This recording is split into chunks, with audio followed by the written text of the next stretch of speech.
जय माता दी दोस्तों। आज माता नव दुर्गा जी की छठी रूप का नाम आप लोग जानते हैं। जो लोग नहीं जानते हैं वो जान लीजिए। माता का छठी रूप का नाम है स्कंद माता। तो आज हम स्कंद माता के बारे में जानेंगे और शुंभ दैत्य के आदेश पर 60,000 सेना को लेकर माँ देवी से किस प्रकार युद्ध के लिए ये लोग आते हैं। तो आइए शुरू करते हैं बिना किसी रुकावट के हिंदी में। मैं सर्वगेश्वर भैरव के अंक की निवासिनी परम श्रेष्ठ पद्मावती देवी की आराधना करता हूँ। वे देवी नागराज के आसन पर आसीन हैं। नागों के फनों में शोभित होने वाली मणिमाला से उनका शरीर भासित हो रहा है। उनके अंगों की दीप्ति सूर्य के समान है और 3 नेत्र उनके सौंदर्य का वर्धन कर रहे हैं। उनके अंगों की दीप्ति सूर्य के समान है और 3 नेत्र उनके सौंदर्य का वर्धन कर रहे हैं। उनके हाथों में माला, कुंभ, कपाल और कमाल हैं तथा उनके मस्तक में अर्धचंद्राकार मुकुट शोभायान हो रहा है। ऋषि कहने लगे, देवी के मुख से ऐसी बात सुनकर दूत को बहुत ही आश्चर्य हुआ और उसने दैत्यराज के पास जाकर विस्तार पूर्वक समाचार कहा। क्या कहा, आइए जानते हैं। दूत से ऐसा उत्तर सुनकर वह दैत्यराज अत्यंत क्रोधित हो उठा और अपने सेना नायक धूम्रलोचन से कहा, धूम्रलोचन, तुम अति शीघ्र अपनी सेना के साथ जाकर उस दुष्टा स्त्री का केस बलपूर्वक खींचते हुए यहाँ उठा लाओ। उसका रक्षक यदि यक्ष, गंधर्व, देवता आदि कोई भी हो तो तुम उसे अवश्य ही मार डालना। तब ऋषि ने कहा।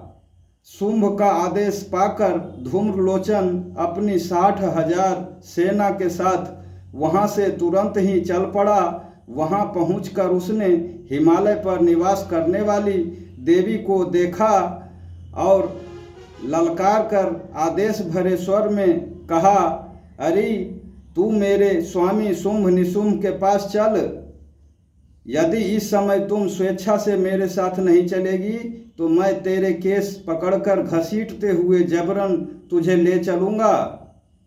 तब देवी ने उससे कहा, तुम दैत्यराज के आदेश से आए हो और तुम स्वयं ही बलवान हो तथा तुम्हारे साथ इस समय विशाल वाहिनी भी है। ऐसी अवस्था में यदि तुम्हें मुझे बलात् भी ले चलोगे तो मैं तुम्हारा क्या बिगाड़ सकूंगी। देवी के उत्तर से धूम्रलोचन उनकी ओर दौड़ पड़ा। तब देवी अंबिका ने शब्द का उच्चारण करके उसे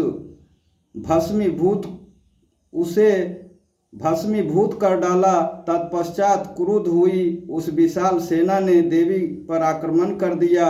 फिर अंबिका और राक्षसी सेनाओं में तीक्ष्ण बाणों, शक्तियों तथा फरसों का युद्ध आरंभ हो गया।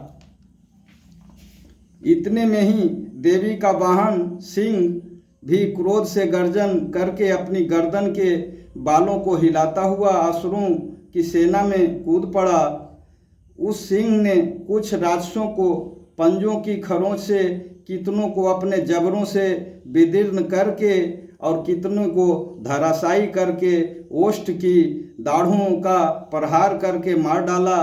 कितने दानवों का उस सिंह ने अपने नाखूनों से पेट फाड़ दिया। कितनों का सिर थप्पड़ मार मार कर धड़ से अलग कर दिया। कितनों की भुजाएं और मस्तक उसने काट खाए तथा अपनी गर्दन के बाल हिलाते हुए उसने कितने की ही पेट चीरकर उसे रक्तपान कर डाले। अत्यंत क्रोधित देवी के उस वाहन महाबली सिंह ने क्षण मात्र में ही सारी दानवी सेना का अंत कर दिया। शुंभ राक्षस को जब यह समाचार मिला कि युद्ध में धूम्रलोचन मारा गया और उसकी